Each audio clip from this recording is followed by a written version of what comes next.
Yageje ariko birangira byanze muri wa muriro uko wagenda uzamuka kuba mwinshi biza kuba ngombwa noneho yuko abantu bitabaza n'ibiti. Twagerageje twarwanye n'umuriro ariko wari mwinshi cyane n'ubundi bitanga ubusa. Ikintu cyaba cyateje impanuka wenda ntabwo arakora aba expertise ba silence ngo barebe ikibazo nyamukuru cyaba cyabiteye, ariko ngiye uko mbibona bishaka kuba byavuye mu kibazo cy'amawaya. Ni inkuru mbi, ni inkuru yashenguye imitima myinshi, ni inkuru yahamuye abanyarwanda benshi cyane.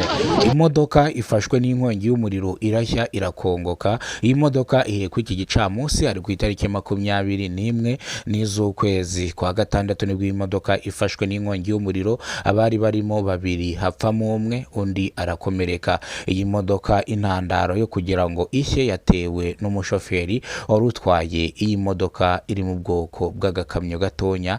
Iyi modoka yari ya firigo yatwaraga ibicuruzwa, bivuze ngo yatwaraga inyama. Iyi modoka rero ije gufatwa n'inkongi y'umuriro irashya, n'inyama zirimo zirashya. Abaturage bahuruye baje kureba ibibaye basanga ni imodoka irimo irashya. Nk'uko bireba kuri kamera zawe za Kidasamura TV Rwanda, iyi modoka yahiye cyane bikomeye cyane, urabona ko yahiye igashangagurika, amapine yahiye, urabibona nawe, urabona kuntu yahiye nabi cyane. Iyi modoka rero uri kwibaza ngo yahiriye he? Yahiriye mu karere ka Gasabo, ni mu murenge wa Gisozi, niho iyi modoka yahiriye. Uzamuka ugera kuri kafe, kano gahanda gatambika kuri kafe k'igitaka, nibwo yarizanye inyama kuri busheri iri hano. Iyi modoka rero ija gufatwa n'inkongi y'umuriro, nibwo kizimyamwoto yise yamagarwa byihutirwa, yavuye mu karere ka Gasabo. Oya, ambulance yavuye mu karere ka Nyarugenge iza yirukanka ihita iza kuzimya iyi modoka yafashwe n'inkongi y'umuriro. Mu kuhagera basanga umwe yarangije kwitaba Imana. Imbangukiragutabara yise yamagarwa byo ku bitaro bya Muhima, dore ko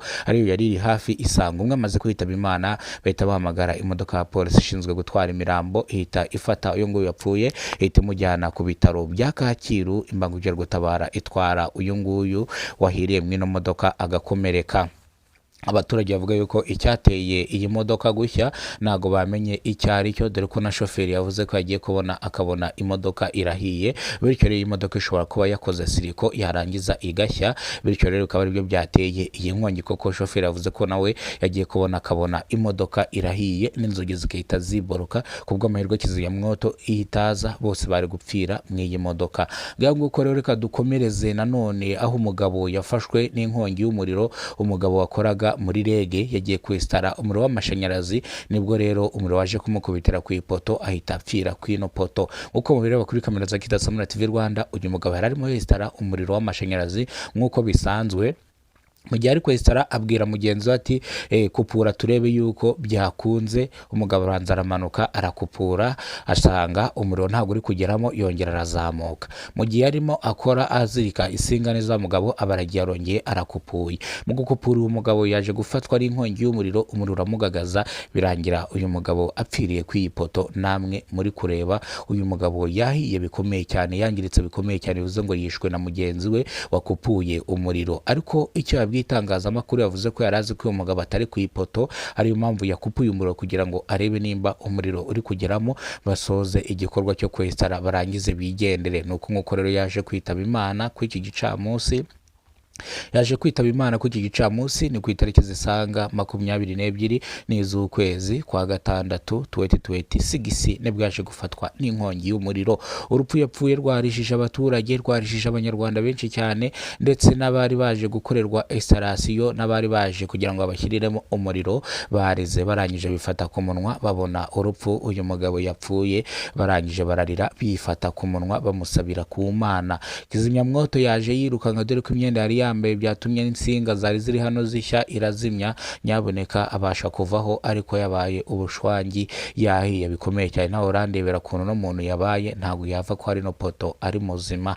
Yahise yihutanwa ajyanwa ku bitaro bya Kacyiru. Abantu bose bapfuye bitunguranye mu mpanuka, bose bajyanwa ku bitaro bya Kacyiru. Ese mwari muzi impamvu babajyana ku bitaro bya Kacyiru? Iyo mpamvu nzaba nyibabwira uyu munsi, ntago aricyo kituraje inshinga.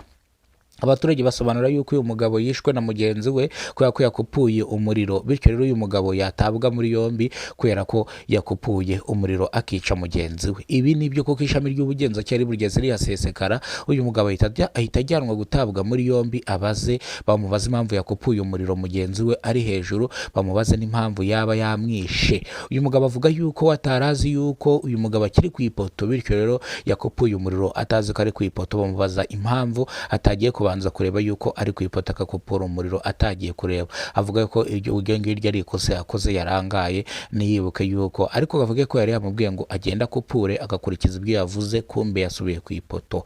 Bityo rero uyu nguyu ari mu ishami ry'ubugenzacyaha bari kubazwa nimba impamvu yishe mugenzi we akupuye umuriro. Ikigo REG kivuga yuko iyi ngiyi ari impanuka nk'iyindi, nk'uko nawe wagongwa ugapfa. Ni impanuka yabaye bitunguranye, kandi REG yihanganishije umuryango wa nyakwigendera, ukomeze utuze kandi Imana ubane nawo. Natwe twihanganishije umuryango wa nyakwigendera mu babuze ababo mw'iyi modoka yahiye, n'uwabuze uwabo mw'ino manuka y'inkongi y'umuriro yabaye uyu wesitaraga umuriro bikarangira haburiye ubuzima. Ngiye nguko reka amakuru yacu tuyasubikire hano. Amakuru nakagaruka nimero bwa mbere gize kuno muyoboro wa Kidasamura TV Rwanda. Ibuka gukora subscribe, ufungura inzogera, uzajya umenya byinshi dukora umunsi ku munsi. Ndagukunda cyane, Imana ikurinde, Imana iguhezagire, Imana iguhereze ubuzima buzira umuze. Cyane cyane wakoze subscribe, uruw'agaciro. Ibyo tugezeho niwe tubikesha, ibyo twenda kugeraho niwe tubikesha, ndetse mugire uwa mbere mwiza. Imana ibyo muri gukora ibabe hafi. Nyaboneka iyo uri kumwe n'Imana nta kintu utageraho. Niyo mpamvu bifuriza Imana, nkabifuriza amahirwe, nkahora mbaragiza Imana, mvugaga Imana ijye ibandindira, Imana ibamera amafaranga, mubona amafaranga yo kugura interineti kugira ngo mujye mubona aya makuru dukora. Imana ijye ibaha buri kimwe kugira ngo nibura namwe mujye mwumva mumeze neza aho muri hose. Ndetse nongeye kubashimira, mbahereza n'ikaze ku makuru ari buze kongera gutambuka kuri uyu muyoboro wacu. Turabakunda cyane, Imana ibarinde, ibahereza ubuzima buzira umuze. Amakuru ntakagaruka. Nitwaga Kidasamura, urw'inkorogoto bakora rugakonkoma. Televiziyo ni Kidasamura TV Rwanda. Turabakunda cyane.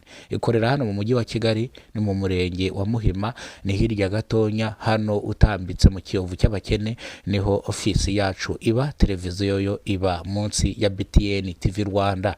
Turi abateramunga. Turabakunda cyane, Imana ibarinde.